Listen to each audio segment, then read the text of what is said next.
Good afternoon, everyone. Thank you for joining us today and for your interest in the 2027 James Irvine Foundation Leadership Awards.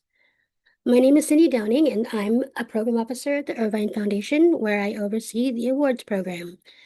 Today's webinar is meant to help you feel confident navigating the nominations process.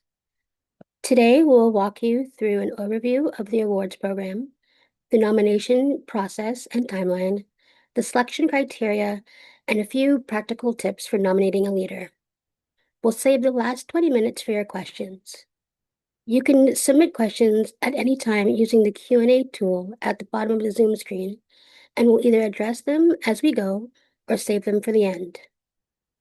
And so with that, let's get started.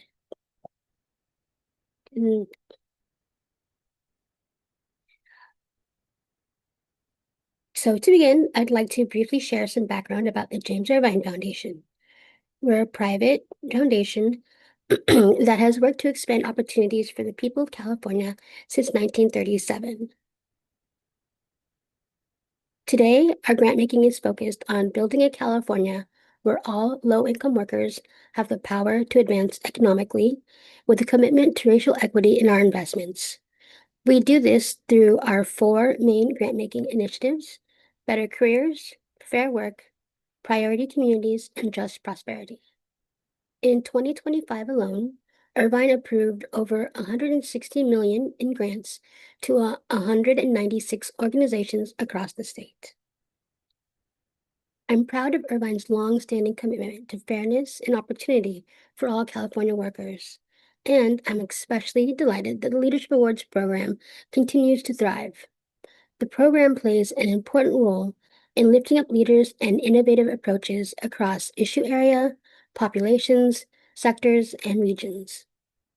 It also gives us a meaningful way to learn about and support work that directly improves the well-being of low-income Californians, even beyond Irvine's core grant-making areas.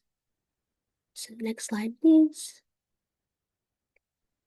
And as you likely know, each year, the awards program recognizes individuals who are confronting the state's most pressing challenges with solutions that are both innovative and effective.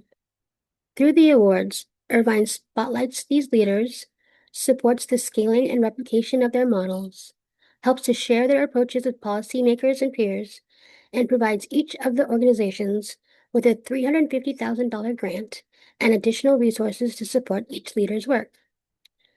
This year is especially exciting as we're celebrating the 20th anniversary of the Leadership Awards program.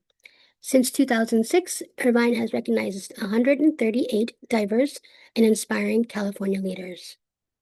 Please stay tuned as we celebrate our Leadership Awards alumni throughout the year. And now I'd like to introduce my wonderful colleague, Stacy Williams, Program Director at Capital Impact, the external manager for the Leadership Awards program. Stacy will walk us through the recently updated nominations process and timeline. Again, thank you all for your attention, and Stacy, over to you. Thanks, Cindy. Hi, everybody. I'm excited to guide you through the updated nominations process for the 2027 Leadership Awards. I'll walk you through the process, the nominations timeline, as well as some of the updates, as Cindy said. Next slide, please. So let's start with the two-step process. We utilize a two-step nominations process, which we introduced last year. For each nomination, we hope to hear from two different perspectives, one internal and one external to the organization. Two voices, and there are two ways to do that. One way is through a typical nomination, seen here on the left side of this chart.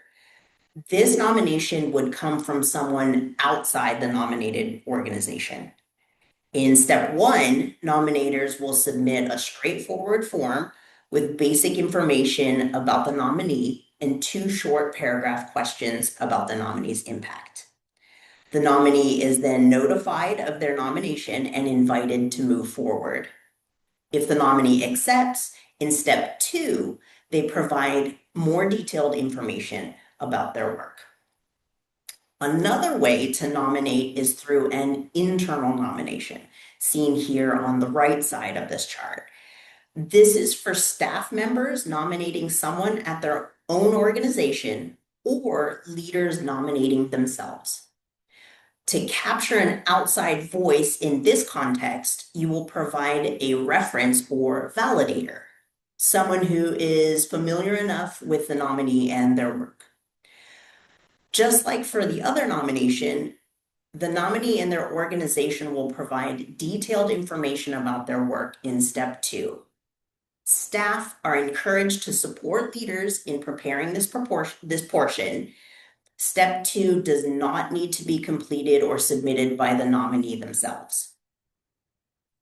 When you start to fill out a nomination on our website, it will ask you about who you are and your relationship with the nominee, and you'll be directed to the right type of nomination.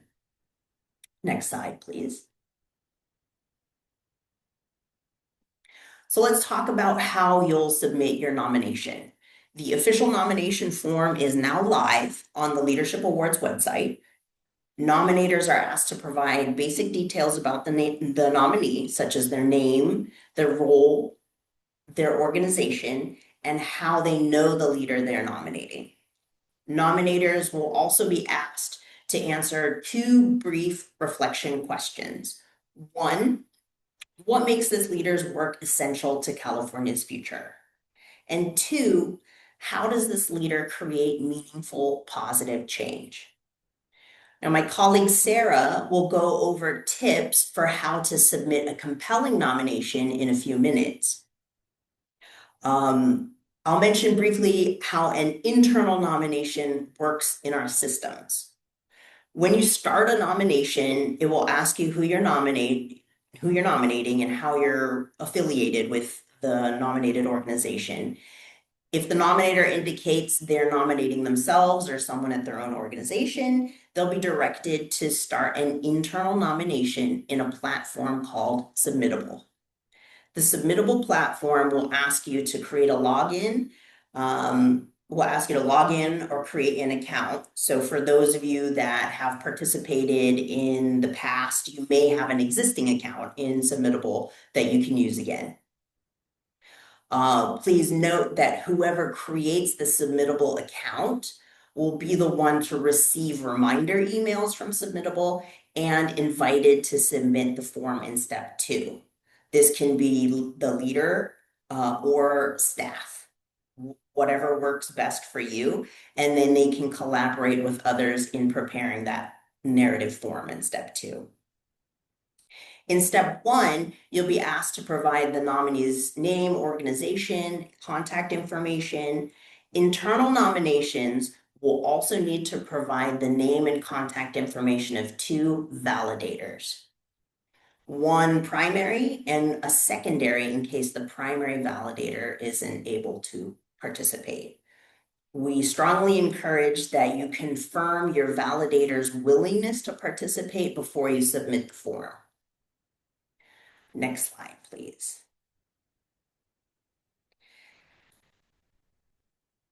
So, step 2, the nominee narrative form. On March 26th, nominees will be invited to accept or decline their nomination. If they accept, they will sign in or create an account in the Submittable platform, and they will provide detailed information about their work and its alignment with the selection criteria.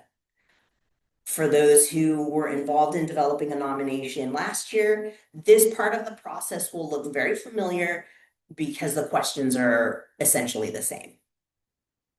If you're submitting an internal nomination, that's staff inside the organization or nominating yourself, you can create or log into your Submittable account anytime now that nominations are open. You won't be able to submit your nominee narrative form, that's step 2, until after March 26th. But in the meantime, you can check out the questions on our website and start preparing your answers for that step 2. Next slide, please. Okay, so for internal nominations, validators help to illuminate the nominee's contributions, impact, and alignment with the award criteria. Just like the nominator, the validators from them were interested in hearing about their experiences with the leader, the impact you see them having from the perspective of someone outside the organization. Here's how that process works. The primary validator will receive an email with a link to a short form as soon as the nomination is submitted in Submittable. The primary validator must complete the form, which includes the same 2 questions as the initial nomination form. And they need to complete that form by April 15th. If they do not submit those materials by April 15th, the secondary validator will be invited to participate. Validators who decline participation should notify us by responding to the email. Ultimately, we must receive completed materials from either the primary or the secondary validator by April 30th, 2026, in order for the nomination to move forward. If we receive responses from both validators, we will defer to the responses provided by the primary validator. Notably, the person with the submittable account will be able to see whether their validator has completed their submission or not, and can send reminders from within the submittable platform. While we send a couple of reminders to the validator, we also encourage that nominees be in touch with those that they've named as a validator to make sure everything is done on time. Next slide, please. So for clarity, here is a visual representation of the timeline for the full nominations process. Nominations are now open and they close on March 20th. So please start working on that initial nomination as soon as possible. On March 26th, nominees will be notified and will be invited to start their narrative form. That is step 2. They will have until April 30 to complete their nomination. Validators are notified as soon as the internal nomination is submitted between February 18th and March 20th. But primary or secondary validators must submit their information by April 30th for the nomination to move forward. Okay, next slide. Let's talk about the selection timeline. What happens after April 30th? Each year, an independent selection committee of California leaders identifies 4 to 6 recipients of the James Irvine Foundation Leadership Awards. These leaders are distinguished for their extensive contributions to California communities and institutions. They work in a variety of fields across California. The Leadership Awards team, including the selection committee, will consider all substantive information in both parts of the nomination, including the nominator or validators and nominees' responses to the narrative questions. So what's the process for selecting these leaders? The process really starts when amazing folks such as yourself submit nominations that reflect the diversity of California's populations and regions. After the deadline on April 30th, staff will review and advance nominations that are most aligned with the awards criteria. In early August, the selection committee will meet to select 10 to 12 finalists who are then notified. In August, once the finalists have been contacted, all the nominees and nominators will be updated about the status of their nomination. So you'll find out then. Between August and October, the Leadership Awards team and an expert in the finalists' field of work will meet with a finalist individually to better understand their work and its impact on California. The selection committee will meet again in early November to review the learnings from these meetings and select the 4 to 6 award recipients. All finalists and recipients will be notified shortly after that decision. We anticipate announcing those 4 to 6 award recipients in February 2027. The foundation spotlights these leaders and helps share their approaches with policymakers and peers through a reception in Sacramento, meetings with policymakers, and other opportunities. I'm going to pass it off to my colleague Sarah now, who will talk about eligibility, selection criteria, and tips for a compelling nomination. Sarah? Thanks, Stacey. Can we go to the next slide? So before you get started, it's important to ensure that the leader you're nominating is eligible for a leadership award. So there's a few elements to eligibility. First, the leader must be living. You can nominate either an individual or a pair of leaders, and they can be working in any sector that could be private, public, or nonprofit. They can work in any field, such as immigration, women's health, the ones listed there, health, environment. Um, they can reside, or they must reside in California, and their work needs to have a strong basis in California. The leader you nominate should not be planning to retire or leave their organization within 1 year of the awards announcement. So for this cycle, that would be not before February 2028. And they should not be a regular grantee of the James Irvine Foundation. There are some exceptions to this grantee policy. You can read clarifications about that policy on the FAQ page of our website. And they should not have a conflict of interest with the Irvine staff, board members, the selection committee, or awards team. You can also read about this in the FAQ of our website for more details. Next slide. So all of the nominations are going to be reviewed for alignment with the selection criteria. So we'll go over the selection criteria here, which can help you both identify who will be a competitive nominee and then also help you focus on your writing your nomination and what to focus on. So first is significance.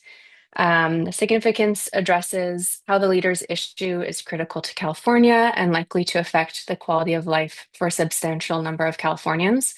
This speaks to the scope of the nominee's work itself and the relevance of their issue area for the state to the state as a whole.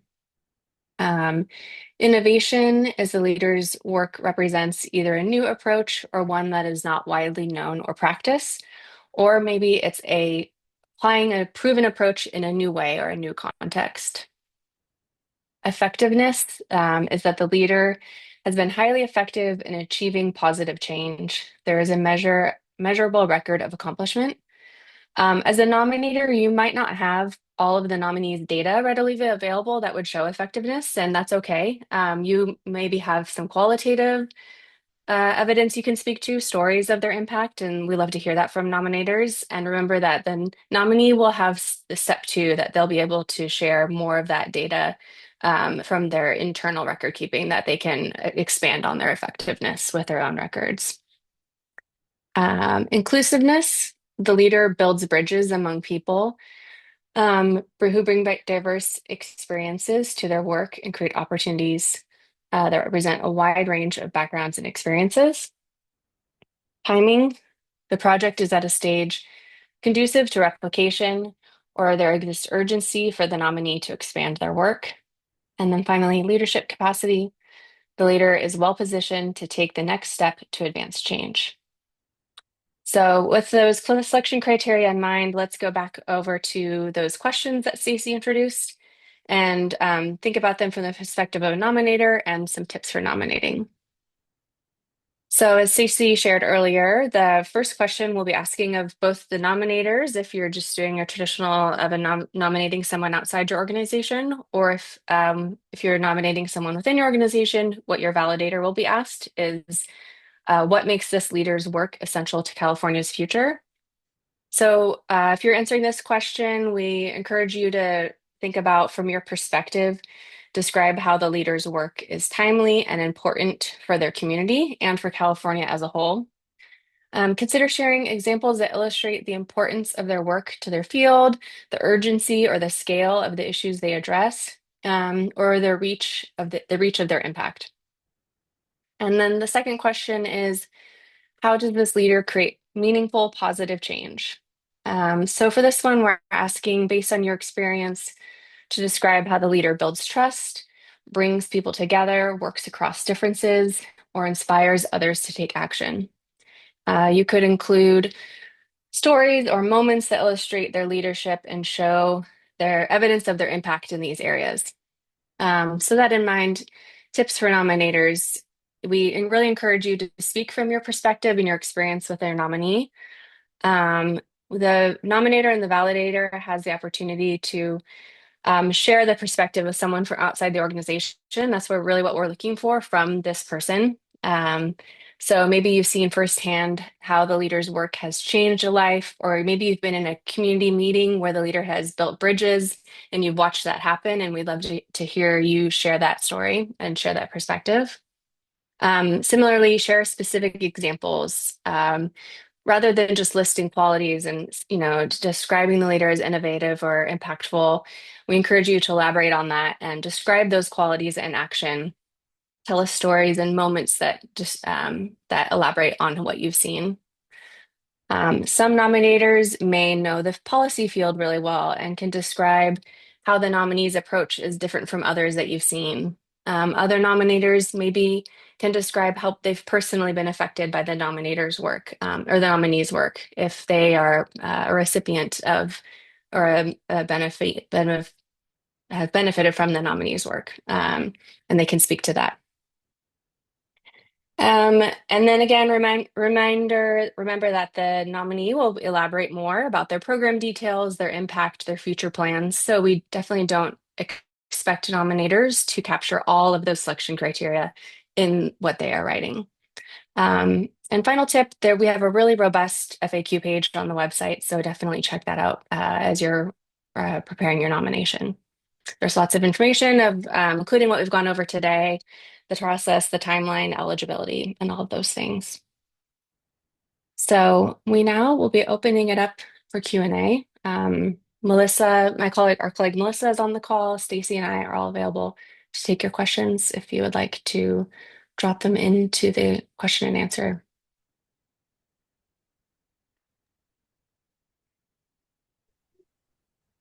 Give folks a second to do that. We don't have any questions at the moment. I hope that we've just explained everything so well and anticipated all your questions that you don't have any, but please feel free, anything at all.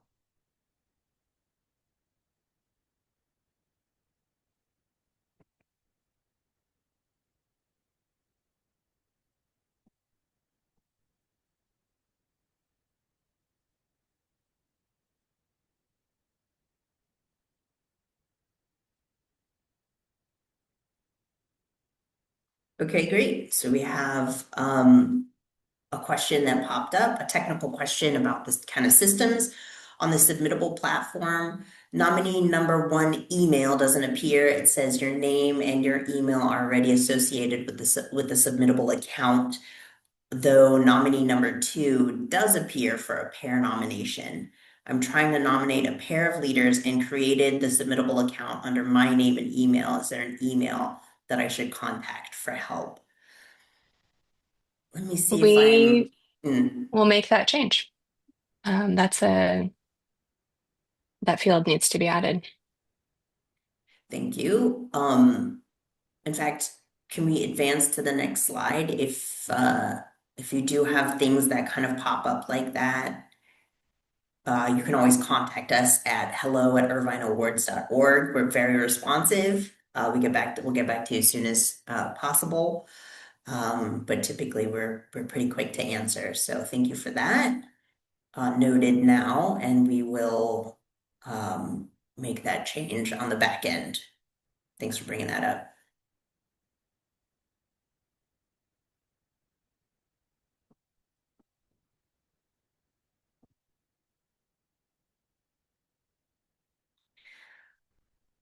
Okay, another question. Yeah, if a question comes up during the nomination process, can we contact you? Yes, absolutely, we're responsive. But we always say to ensure fairness, staff cannot advise on specific content or competitiveness of individual nominations. But we certainly can help with most questions that folks have.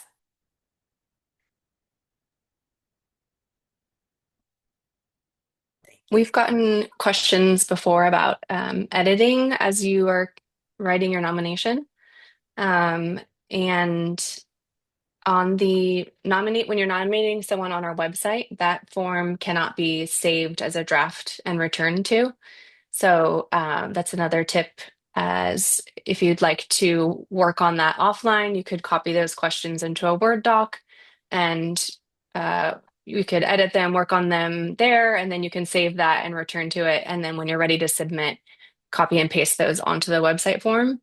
Once you're in submittable, though, for any steps that you're doing in submittable, all the submittable forms save as you go. So when you're logged into submittable, anything there will save the draft and you can log in and return to it at any time.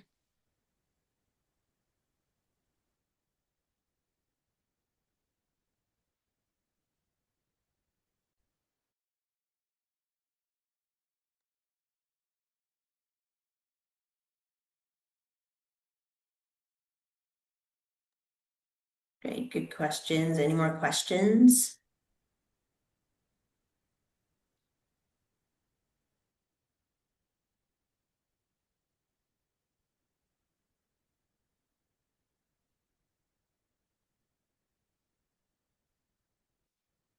Okay, well, certainly feel free to email us at hello@irvineawards.org. Before you all drop off, we do have a quick poll that we'd love for you to answer about your experience in the webinar today. Tamara, if you could launch our poll. So before you head out, please take our poll really quickly and reach out if you have any additional needs or questions.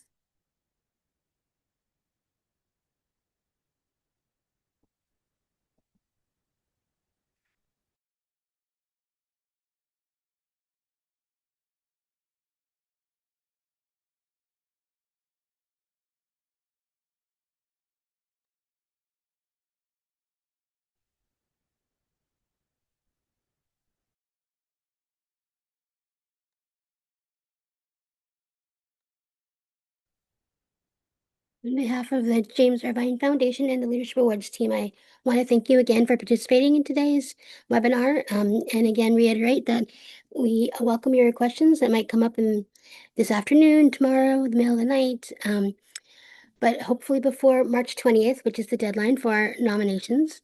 But we are open to answering any of your questions at hello@irvineawards.org, and appreciate your interest in the program. Wishing you a wonderful afternoon. Oh, we had a last minute question pop in. So if you're still on, we can answer your question. Thank you. Are current or previous consultants considered an internal or external or internal contacts as nominators? I would say it depends on your capacity as a consultant. If you have access to a lot of the internal data and you're really acting like as in on behalf of the organization, then that would be an um, internal, and you could support the organization in that and ask for an external perspective from a colleague or someone who's in their field. Yeah, I think the pivotal word is current. So if you're a current consultant, I would Hmm. consider that to be an internal nomination. And it's not uncommon, for organizations to have grant writing consultants or something like that help them with the nomination. So it would be internal, I think, if that's the case.